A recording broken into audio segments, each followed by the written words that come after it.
معزز خواتین حضرات، السلام علیکم ورحمۃ اللہ وبرکاتہ۔ آج گوشہ کمال کی نشست نمبر 354 میں یہ گوشہ نشین معین کمالی تھوڑے تاخیر کے ساتھ آپ کی خدمت میں ایک بار پھر حاضر ہے۔ ہمارا سلسلہ اجالے اور حالے کی کتاب سے چل رہا ہے، اور اس میں پچھلی بار میں نے باغ عدن سے دور کا ایک مضمون پیش کیا تھا، اور آج کی نشست میں سفینہ کے عنوان سے یہ دوسری تحریر آپ کی خدمت میں پیش کر رہا ہوں۔ امید ہے کہ سامعین کرام کو اس کا انداز پسند آئے گا اور کچھ معلومات میں بھی اضافہ ہوگا۔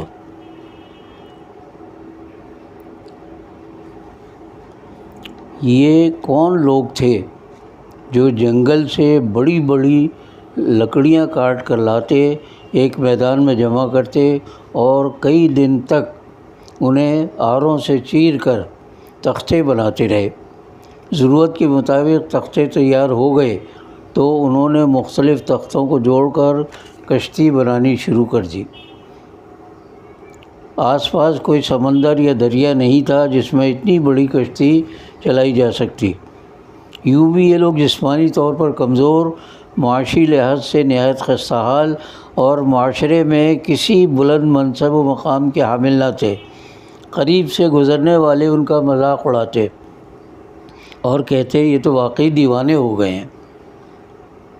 لوگوں دیکھو، ہم نہ کہتے تھے کہ یہ لوگ عقل و خرد سے بالکل بیگانے ہیں، اسی لیے تو ہم انہیں منہ نہیں لگاتے تھے، اور اب تو ان کی مت بالکل ہی ماری گئی ہے۔ یہ خشکی پر کشتی چلانے جا رہے ہیں، اس جگہ کشتی بنا رہے ہیں جہاں قرب و جوار میں پانی کا نام و نشان تک نہیں، اور ان کی کشتی اتنی چھوٹی بھی نہیں کہ بارش ہونے پر کسی گڑھے میں جمع ہونے والے پانی میں اسے چلایا جا سکے۔ 250-300 گز لمبی اور 25-30 گز بلند اس کشتی کو یہ کسی دور دراز سمندر تک کھینچ کر بھی نہیں لے جا سکتے، اور نہ یہ اتنے بڑے کاروباری ہیں کہ بیرونی آرڈر پر کشتی بنانے لگے ہوں۔ یہ تو معاشرے کے ستائے ہوئے اور مقتدر طبقات کے ٹھکرائے ہوئے لوگ ہیں۔ کشتی سازی میں ہمتاً مصروف لوگ بڑی متانت اور سنجیدگی سے اپنا مذاق اڑانے والوں کو جواب دیتے کہ ہمارا یہ کام تمہیں آج بڑا مضحکہ خیز نظر آ رہا ہے، لیکن ہماری معلومات کے مطابق تمہیں جلد ہی پتہ چل جائے گا کہ اس طنز و استہزاء کے اصل مستحق کون ہیں۔ ایک روز تو ان کمزور، ضعیف اور فقر و فاقہ سے نڈال لوگوں نے حد کر دی۔ وہ اپنے ساتھیوں کو ایک ایک کر کے کشتی میں بٹھانے لگے ہیں۔ یہ کیا، اب تو وہ ایک ایک کر کے چرند و پرند اور تمام جانوروں کے جوڑے بنا بنا کر انہیں بھی اپنی کشتی میں دھکیل رہے ہیں۔ آخر انہیں ہو کیا گیا ہے؟ عقل حیران اور فہم پریشان ہے۔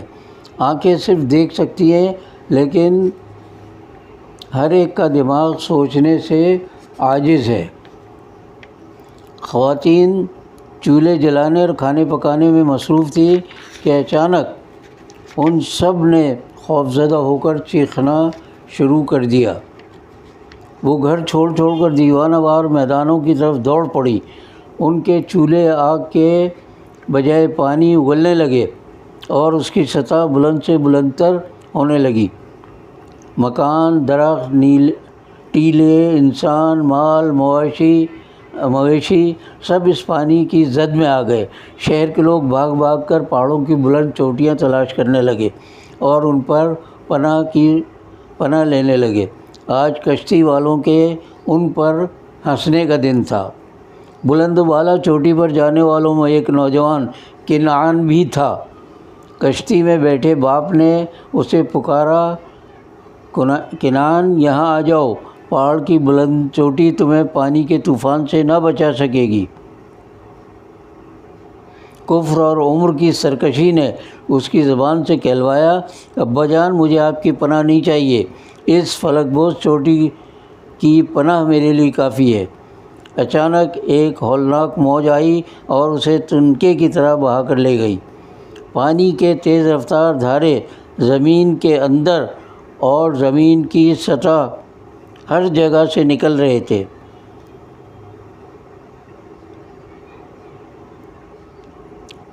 ابل رہے تھے، اچھل رہے تھے اور مچل رہے تھے کہ اپنی راہ میں آنے والی بڑی سے بڑی شے کو بھی بہا کر لے جائیں۔ اس کے بعد تو قدرت الہی اور بھی جوش میں آ گئی۔ آسمان نے بھی اپنے ذخیرہ آب کے تمام دہانے کھول دیے، دھواں دھار بارش ہوئی اور دائیں بائیں اوپر نیچے ہر طرف پانی ہی پانی تھا۔ ساری زمین زیر آب آ گئی۔ کرۂ ارض پر ہر جگہ موجود اس پانی کے اندر خشکی کی صورت میں صرف ایک ہی چیز نظر آ رہی تھی۔ یہ وہی کشتی تھی جس میں چند افراد اور جانوروں کے کچھ جوڑے سوار تھے۔ ان اہل سفینہ کے سوا ہر ذی روح کے غرق آب ہونے کے بعد پانی خود بخود کم ہونے لگا، یہاں تک کہ یہ عظیم کشتی جودی نامی ایک پہاڑ پر اچانک ٹک گئی۔ اہل سفینہ نیچے آ گئے۔ انہوں نے عالمگیر ہلاکت خیزی کے بعد اس سرزمین کو از سر نو آباد کیا اور ایک نئی دنیا بسائی۔ لوگوں، یہ آدم ثانی حضرت نوح علیہ السلام اور ان کے ماننے والے تھے، جنہیں اللہ نے پانی کے عذاب سے بچا لیا تھا۔ حضرت نوح نے اپنی قوم میں کم و بیش 950 سال تک زندگی گزاری۔ وہ اول الرسول کی حیثیت سے لوگوں کو ایک اللہ کی عبادت اور گناہوں سے توبہ کی تلقین کرتے رہے، لیکن قوم کے کافر سرداروں نے حضرت نوح علیہ السلام اور ان کے پیروکاروں کا ہر طرح مذاق اڑایا۔ وہ کہتے تھے کہ نوح تو ہماری طرح ایک انسان، ایک بشر ہے، یہ کیسے ہو سکتا ہے کہ اللہ کسی آدمی کو اپنا رسول بنائے؟ ایسی بات تو ہم نے اپنے بزرگوں سے کبھی نہ سنی نہ دیکھی۔ شاید یہ شخص کسی جنون میں مبتلا ہو گیا ہے۔ انہیں اس بات پر بھی تعجب تھا کہ اللہ کے رسول کے ساتھ حیثیت، مال و متاع اور منصب و اقدار کے لوگوں کے بجائے معاشرے کے گرے پڑے اور کمزور ترین لوگ تھے۔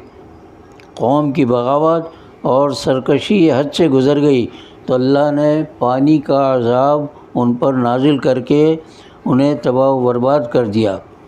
صرف سفینہ نوح میں جمع ہونے والے اس عذاب سے محفوظ رہے۔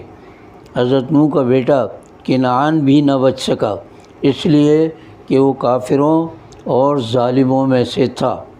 لوگوں سن رکھو اور جان لو کہ رشد و ہدایت اور کامیابی و کامرانی صرف طبقات اعلیٰ و بالا کی میراث نہیں ہے، یہ صرف اللہ کی اطاعت اور انبیاء کی پیروی سے ملتی ہے۔ اور سنت الہی یہ ہے کہ نبی اور رسول کا بیٹا بھی کافر و نافرمان ہو تو اس کی نجات نہیں ہے۔ صرف وہی اہل ایمان ابدی نجات کے مستحق ہیں جنہوں نے نیک اعمال بھی کیے۔ آج کی نشست میں اتنا ہی، باقی بشرط زندگی باقی۔ انشاءاللہ اگلی نشست میں کسی اور موضوع کے ساتھ آپ کی خدمت میں حاضر ہوں گے۔ اللہ حافظ۔